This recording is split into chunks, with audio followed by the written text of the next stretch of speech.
Hi, so I'm Ryan Carter and I run Crowdleaf, which is a sustainability forum. It can be found Facebook, Twitter, and pretty much just by Googling it. And I'm fortunate enough today to be with Barry James. So, Barry, can you introduce yourself in your own words and tell me more about this Deep Impact Conference? Sure. So I'm my background is as a tech entrepreneur, but over the last few years, me and my small team have been very focused on entrepreneurship and using crowdfunding as a way of helping entrepreneurs get their businesses off the ground. So hence the crowdfunding centre.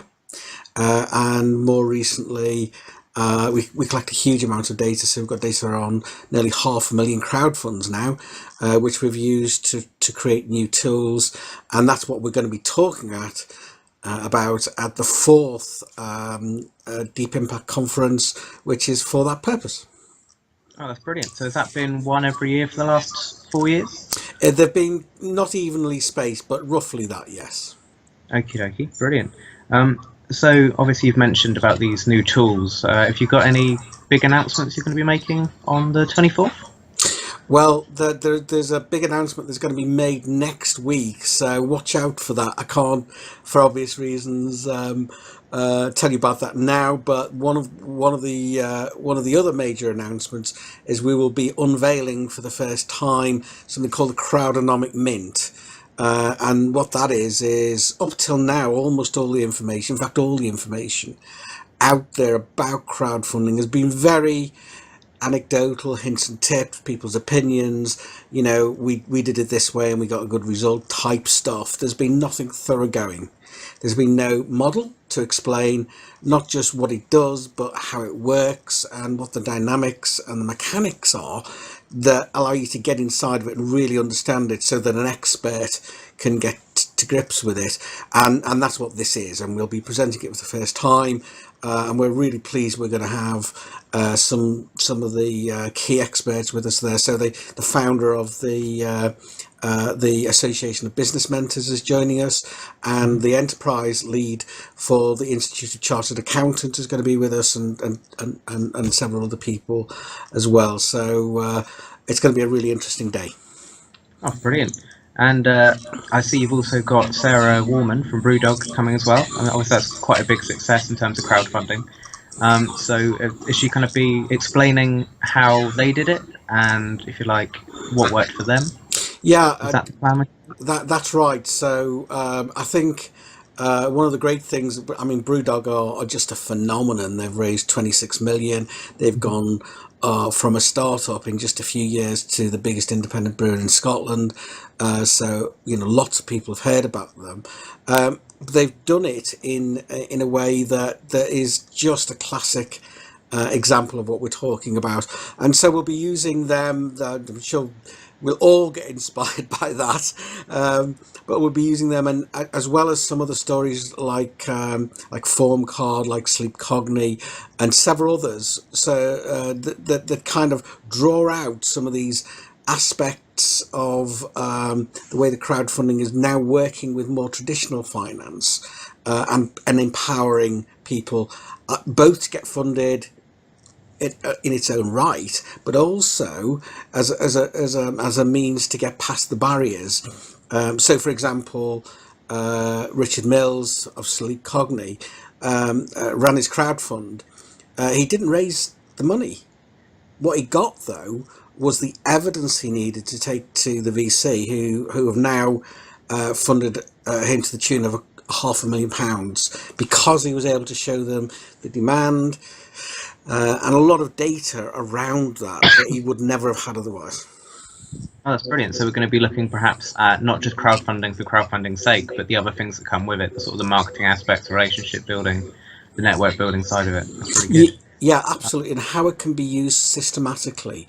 So we'll have a group of people from Metropolitan University in London called Cast Starters. The four of them have, as an experiment, which is now going to be taken on and used by the university, raised a crowdfund at the end of their design course. They're all now gone from unknown designers, known unheard of. They've all made a start, and they see this as a new pathway for young designers, for graduates to actually kickstart their career, to borrow a phrase from someplace.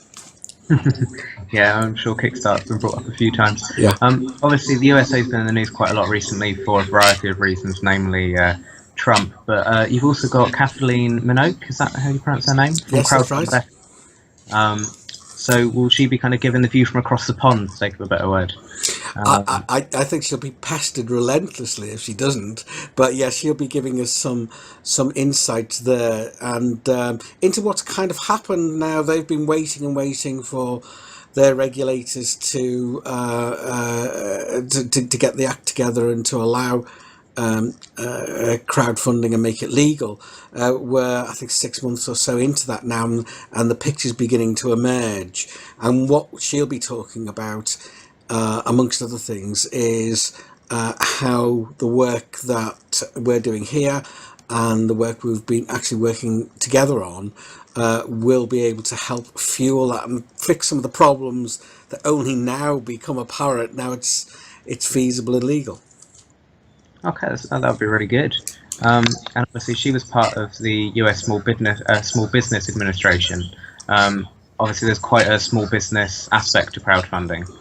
So when I did some research a little while ago into crowdfunding for renewables, and it was always, if you like, the little guys that were using crowdfunding to get these new ideas up and going. I suspect that'll probably be a question I'll probably ask her when I turn up, actually. But have you got, if you like, a sub forum going on there? If you've got a panel discussion about how it can help SMEs? Yeah, in a sense, the whole conference is about that. It's about, startups and SMEs and funding these things. Kathleen, it doesn't work in the SBA. She works to an extent with them. They are a bit like our growth hubs and so on. The SBDCs are a bit like our growth hubs too, in organisations that are there to try and help foster this stuff. But yeah, the whole conference is kind of built around the opening up these new routes to funding and new ways to get the wheels on, as it were, underneath ventures. Oh, brilliant. And as you mentioned, new routes to funding, I believe you're writing a book at the moment, the sort of around new routes to funding and crowdfunding on the whole. Is it right that we're going to actually hear some of this on the day? Yeah, that's right. So in fact, we ended up calling it exactly that. It's called New Routes to Funding. And so the book will be exploring and explaining the new model I was talking about, which allows us to kind of get really to grips with the way this works and use it systematically for the first time. And that's the model that we'll be unveiling on the day, and talking about in the conference context as well. Oh, brilliant. Well, if you like, taking it back to the more Crowdleaf angle, we're very much interested in renewables and sustainability, conservation.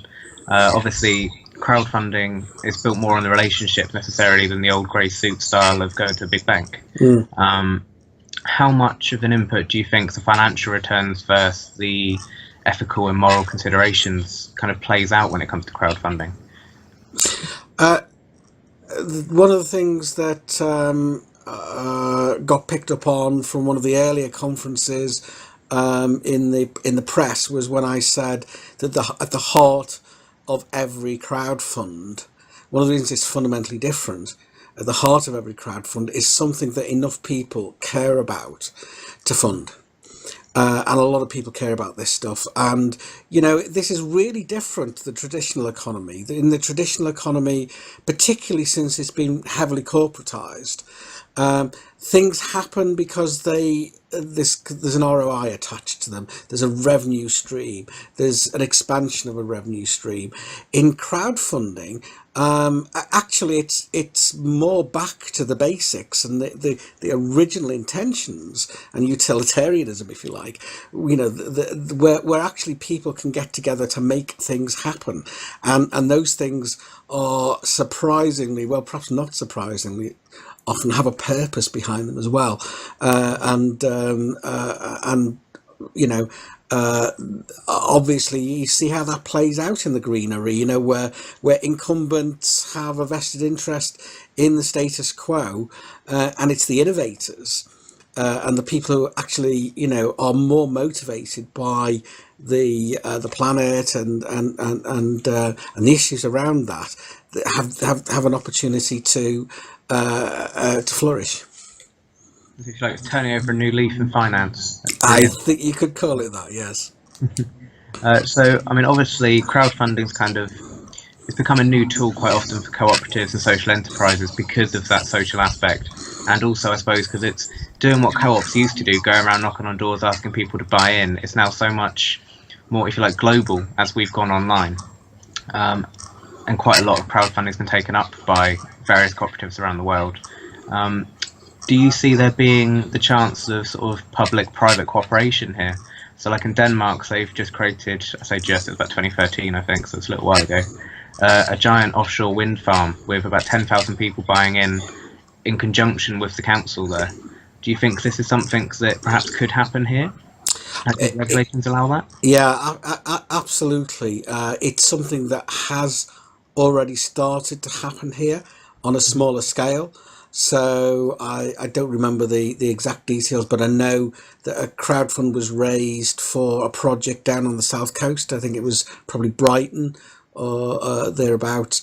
And the council came in on the back of that and said, well, actually, what we need is engagement as much as, as to be funding things.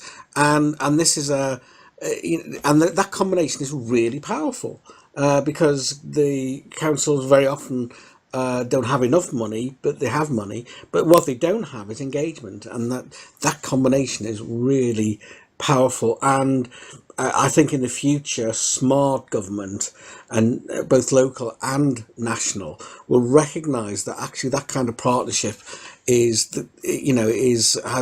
real qualities that you can't get any other way. So I'd love to see policies and regulation and legal structures being adapted around this. That's brilliant, and fingers crossed they will. I mean, I'm my hat in there if anybody wants to try and do this. Put my name behind whatever's going on there and really try and make it happen. Now, tell me some more about some of these other speakers we've got. So, like Tim Wright or Julian Swan, Nigel Adams. Like, how do these people play into the day? They all seem quite interesting, but is it like a panel? Are the individual speakers a bit of both? Okay, so there's got to be a number of speakers throughout the day. People like Kathleen and myself and Brewdog and Bill Morrow from Angel's Den, and we've got a speaker from PwC who'll be talking about the Women's Unbound report that we've been working on. But also we've got a number. Tim is an expert on crowdfunding, on how that works. He'll be on one of the panels. So will Kerry Dorman, who is the founder of the Association of Mentors, Clive Lewis, who is the lead from the Institute of Chartered Accountants. So they'll be kind of helping us to analyse and crunch some of this really important information on the day and kind of work out in a kind of an act of co-creation where we go from here, because we think we're at a really important point, in fact a turning point in moving from what's been really the domain of us early adopters and innovators to it's time to take this into the mainstream. It's time to get to the point where business advisors around the country have access to this toolkit, this information, and can make it available more widely. But we've had regulations come through recently in the UK, like the Social Value Act, pushed by the Co-op Party and Barry Sherman, who we've got coming on the day. Do you think that now we've got the Social Value Act, places like the LEPs, like the Growth Hubs, and like the councils are just going to magically kind of see the light on crowdfunding, or do you think it's going to need a bit of a jolt and a bit of a kickstart there?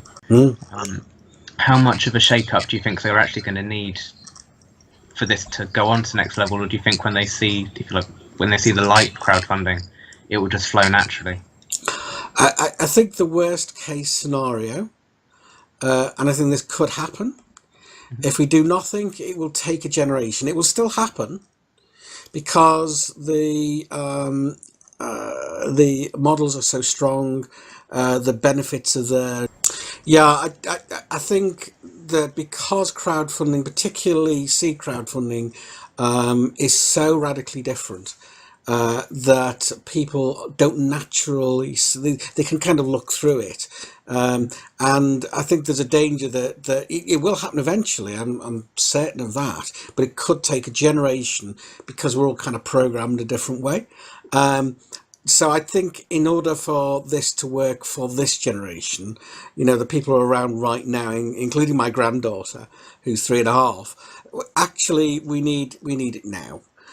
So we're actually going to need to work hard to get our heads around this stuff and to get people to understand the value that is there and how different this is, and not only that, but how to put it to work and how to use it. Okay. Well, fingers crossed it doesn't take a generation, like you said. I mean, hopefully, by the time that your granddaughter's kind of gone through school, this will just kind of be the norm. Democratic finance everywhere. So, obviously, the day looks fantastic, and you mentioned your book earlier, but you haven't spoken much about the Women Unbound report yet. I mean, I know you mentioned it, but are you going to be talking much about this on the day? Has it got a big part to play on the day? Yeah, this will be a significant part on the day. So we'll be looking at not just the fact that when we look at the data, women do not just better than is expected, where in the traditional entrepreneurial economy, it's kind of less than 10% of the funding is going to women. It's very different from that. Not only is it a level playing field, but on that level playing field, women do better. Women do better than men.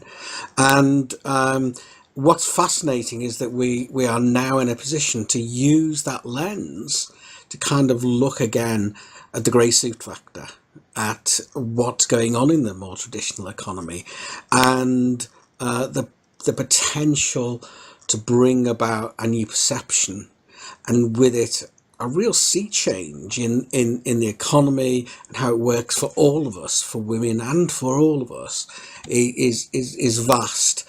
So I'm delighted we're going to have John Terry, one of the partners from PwC there, who are doing some work with us on the report, and we're going to be talking about that in some detail and depth. Okay, and the grey suit factor is obviously people in grey suits turning up and talking to more people in grey suits that usually happen to be grey men in banks.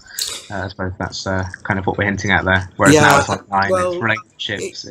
In the traditional economy, it's extraordinarily unusual for the decision maker or the decision makers who are voting the funding not to be men in grey suits, but you get the gist.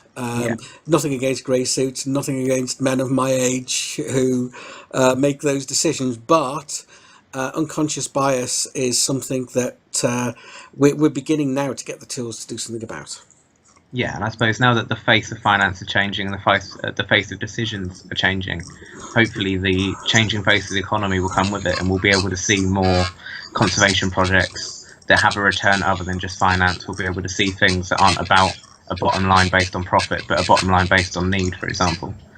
And fingers crossed that comes soon. An equality of opportunity, so that people like yourself are able to pick up these issues, to gather people around them, and fund them and do something about them.